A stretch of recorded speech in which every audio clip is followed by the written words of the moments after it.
pertama saya, karena kalau lihat dari judul gitu ya, revisi Undang-Undang P3 ini untuk siapa sih sebenarnya gitu.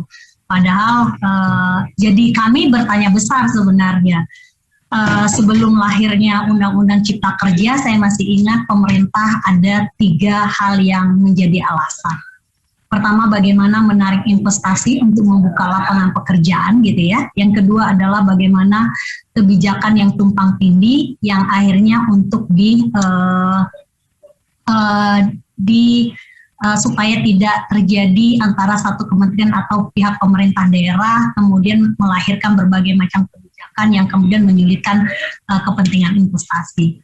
Yang selanjutnya adalah dalih-dalih untuk lapangan pekerjaan gitu ya gitu, termasuk juga peningkatan kesejahteraan dan perlindungan.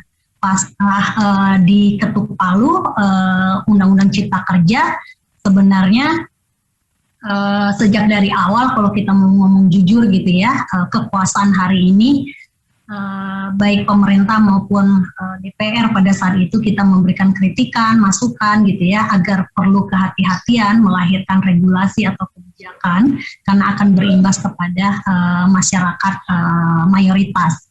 Nah, pada saat itu melahirkan satu metode Omnibus Law Undang-Undang Cipta Kerja dengan dalih tumpang tindih untuk kesejahteraan, lapangan pekerjaan, perlindungan.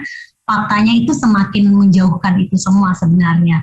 Apalagi melahirkan satu regulasi yang memang tidak memenuhi syarat dari Undang-Undang Nomor 12 Tahun 2011 gitu ya, tentang persoalan pembentukan peraturan perundang-undangan. Tentang ruang demokrasi di sana, partisipasi publik, manfaat dari regulasi, itu juga semakin menjauhkan dari itu hal semua. Nah, kalau kami sih tidak hanya mencurigai gitu ya gitu, ada indikasi yang kuat sebenarnya bagaimana memuluskan Undang-Undang Cipta Kerja yang sejak dari awal gitu tidak dikehendaki, terus kemudian diputuskan oleh Mahkamah Konstitusi tentang persoalan inkonstitusional gitu, cacat formil di mana proses pembuatannya sudah cacat gitu ya, tapi di sisi lain materinya dipaksakan untuk berlaku gitu ya, gitu, itu yang terjadi saat ini. Nah, sebelum Undang-Undang Cipta Kerja pun diberlakukan, prakteknya hari ini liberalisasi tentang persoalan ketenaga kerjaan gitu ya, terus kemudian tidak ada lagi kepastian kerja, terus kemudian penurunan terhadap nilai-nilai kesejahteraan itu nyata terjadi di dalam undang-undang itu. Artinya manfaatnya sebenarnya sangat kecil gitu ya, sangat minim dibanding dengan undang-undang sebelumnya, walaupun waktu itu juga mendapatkan pertentangan yang cukup banyak juga gitu, karena ada tentang persoalan bagaimana legitimasi perbudakan lewat sistem kerja kontrak, alidayah, outsourcing. Nah, saya melihatnya pemerintah gitu ya bersama DPR gitu, walaupun kita mengkritik sebenarnya tentang persoalan seharusnya pemerintah fokus terhadap bagaimana kritikan dan kemudian putusan dari Mahkamah Konstitusi untuk memperbaiki tentang persoalan pembuatan Undang-Undang Cipta Kerja. Tapi sampai hari ini kami sebagai organisasi serikat buruh yang resmi gitu ya terdaftar di Kementerian Tenaga Kerja belum ada kisi-kisi untuk apalagi diundang ataupun diminta masukannya seperti apa tentang persoalan Undang-Undang Cipta Kerja yang kemudian menjadi persoalan. Tapi dalam situasi katanya di situasi COVID, terus kemudian masyarakat dibatasi dengan berbagai macam kegiatan di bulan Ramadan gitu ya. Lagi-lagi kita melihat metode yang sama berulang dilakukan oleh pemerintah gitu, termasuk di DPR. Karena saya dengar bahwa ini ada infonya itu adalah inisiatif DPR gitu ya, Undang-Undang P3. Nah, tentang persoalan, loh kok tidak, kalau kita melihat ada persoalan pokoknya gitu ya, tapi tidak disentuh gitu loh. Tapi ada hal yang kemudian seolah menjadi urgent bagi pemerintah DPR dan pemerintah hari ini, justru Undang-Undang P3-nya yang mau direvisi gitu loh.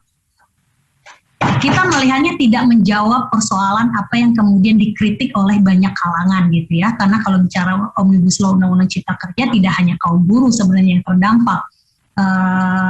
Sektor-sektor lain juga punya imbas, masyarakat di daerah yang kemudian punya tanah dipaksakan untuk kepentingan investasi juga akan berimbas kepada sektor-sektor lain.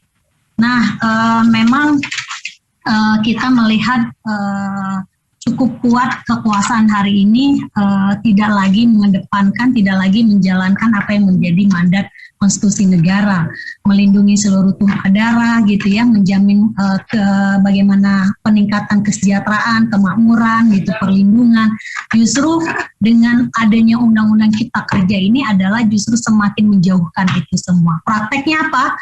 Kita boleh lihat gitu ya, di Konfederasi Kasbi saja anggotanya hari ini banyak perusahaan-perusahaan yang mengambil manfaat dari Undang-Undang Cipta Kerja walaupun masih menjadi polemik itu tentang persoalan pemutusan hubungan kerja yang semena-mena, menggantikan pekerjaannya dari tetap kemudian menjadi sistem magang, karena sistem magang itu kan melalui peraturan pemerintah mereka diberikan uang saku semampunya perusahaan gitu ya. Tapi kalau ngomong bicara tentang persoalan tenaga kerja, hubungan kerja, tentang persoalan apa yang menjadi norma-norma kerja, maka upah dan peraturan-peraturan yang harus dipatuhi.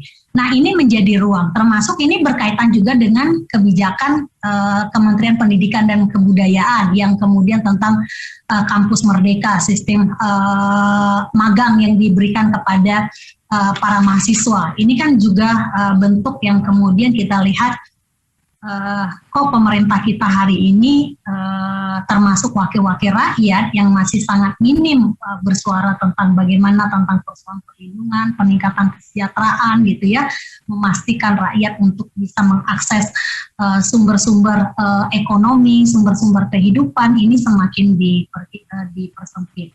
Jadi kami sebenarnya melihatnya bahwa revisi Undang-Undang P3 ini adalah justru lebih ingin menyelamatkan, memuluskan Undang-Undang Cipta Kerja sebenarnya.